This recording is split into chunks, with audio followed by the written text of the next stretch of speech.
Random House Audio presents The Last Juror by John Grisham. Read for you by Michael Beck.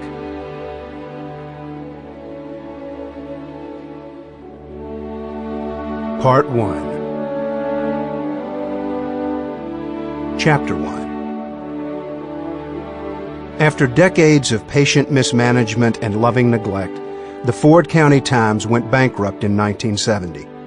The owner and publisher, Miss Emma Caudle, was 93 years old and strapped to a bed in a nursing home in Tupelo. The editor, her son Wilson Caudle, was in his 70s and had a plate in his head from the First War. A perfect circle of dark grafted skin covered the plate at the top of his long, sloping forehead, and throughout his adult life he had endured the nickname of Spot.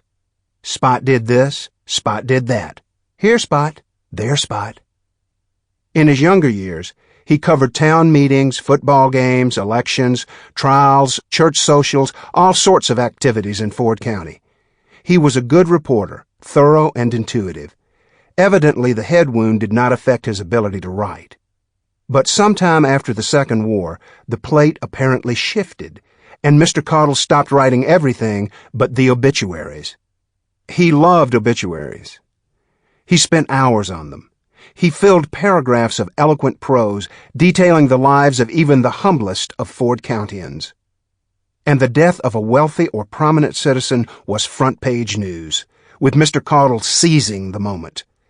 He never missed a wake or a funeral, never wrote anything bad about anyone. All received glory in the end. Ford County was a wonderful place to die, and Spot was a very popular man, even though he was crazy. The only real crisis of his journalistic career happened in 1967, about the time the civil rights movement finally made it to Ford County. The paper had never shown the slightest hint of racial tolerance. No black faces appeared in its pages, except those belonging to known or suspected criminals. No black wedding announcements, no black honor students or baseball teams. But in 1967, Mr. Caudle made a startling discovery. He awoke one morning to the realization that black people were dying in Ford County, and their deaths were not being properly reported.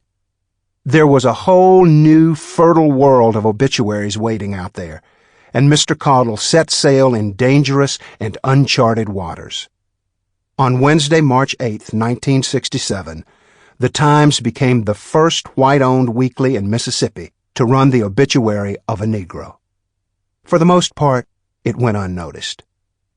The following week, he ran 3 black obituaries, and people were beginning to talk. By the 4th week, a regular boycott was underway, with subscriptions being canceled and advertisers holding their money. Mr. Caudle knew what was happening, but he was too impressed with his new status as an integrationist to worry about such trivial matters as sales and profits. 6 weeks after the historic obituary, he announced on the front page and in bold print his new policy. He explained to the public that he would publish whatever he damned well pleased, and if the white folks didn't like it, then he would simply cut back on their obituaries. Now, dying properly is an important part of living in Mississippi, for whites and blacks, and the thought of being laid to rest without the benefit of one of Spot's glorious send-offs was more than most whites could stand. And they knew he was crazy enough to carry out his threat. The next edition was filled with all sorts of obituaries, blacks and whites, all neatly alphabetized and desegregated.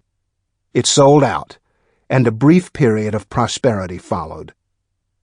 The bankruptcy was called involuntary, as if others had eager volunteers. The pack was led by a print supplier from Memphis that was owed $60,000. Several creditors had not been paid in 6 months. The old Security Bank was calling in a loan. I was new, but I'd heard the rumors. I was sitting on a desk in the front room of the Times offices reading a magazine when a midget in a pair of pointed toes strutted in the front door and asked for Wilson Caudle. "He's at the funeral home," I said. He was a cocky midget. I could see a gun on his hip under a wrinkled navy blazer, a gun worn in such a manner so that folks would see it. He probably had a permit, but in Ford County one was not really needed, not in 1970. In fact, permits were frowned upon. "I need to serve these papers on him," he said, waving an envelope. I was not about to be helpful, but it's difficult being rude to a midget, even one with a gun. "He's at the funeral home," I repeated. "Then I'll just leave him with you," he declared. Although I'd been around for less than 2 months, and though I'd gone to college up north, I had learned a few things. I knew that good papers were not served on people. They were mailed or shipped or hand-delivered, but never served.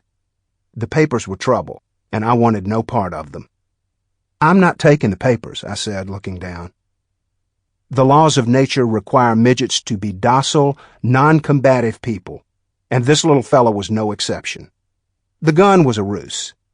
He glanced around the front office with a smirk, but he knew the situation was hopeless. With a flair for the dramatic, he stuffed the envelope back into his pocket and demanded, "Where's the funeral home?" I pointed this way and that, and he left. An hour later, Spot stumbled through the door, waving the papers and bawling hysterically. "It's over! It's over!" he kept wailing, as I held the petition for involuntary bankruptcy. Margaret Wright, the secretary, and Hardy, the pressman, came from the back and tried to console him. He sat in a chair, face in hands, elbows on knees, sobbing pitifully. I read the petition aloud for the benefit of the others. It said Mr. Caudle had to appear in court in a week over in Oxford to meet with the creditors and the judge, and that a decision would be made as to whether the paper would continue to operate while a trustee sorted things out.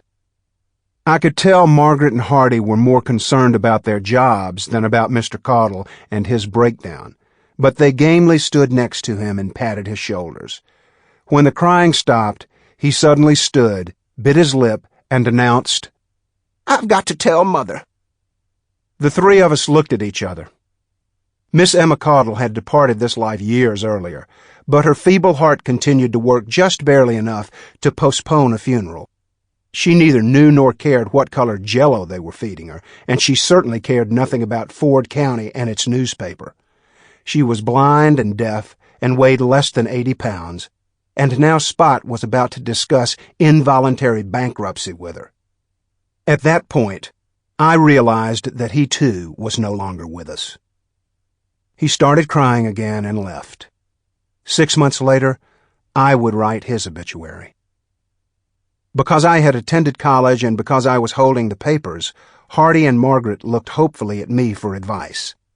I was a journalist, not a lawyer, but I said that I would take the papers to the Caudle family lawyer. We would follow his advice. They smiled weakly and returned to work. At noon, I bought a 6-pack at Quincy's One Stop in Lowtown, the black section of Clanton, and went for a long drive in my Spitfire. It was late in February, unseasonably warm, so I put the top down and headed for the lake, wondering not for the first time just exactly what I was doing in Ford County, Mississippi. I grew up in Memphis and studied journalism at Syracuse for 5 years, before my grandmother got tired of paying for what was becoming an extended education. My grades were unremarkable, and I was a year away from a degree, maybe a year and a half. She, Bibi, had plenty of money, hated to spend it, and after 5 years she figured my opportunity had been sufficiently funded. When she cut me off, I was very disappointed, but I did not complain, to her anyway. I was her only grandchild, and her estate would be a delight. I studied journalism with a hangover. In the early days at Syracuse, I aspired to be an investigative reporter with the New York Times or the Washington Post. I wanted to save the world by uncovering corruption and environmental abuse and government waste and the injustice suffered by the weak and oppressed. Pulitzers were waiting for me. After a year or so of such lofty dreams, I saw a movie about a foreign correspondent who dashed around the world looking for wars, seducing beautiful women, and somehow finding the time to write award-winning stories. He spoke 8 languages, wore a beard, combat boots, starched khakis that never wrinkled. Sample complete. Ready to continue?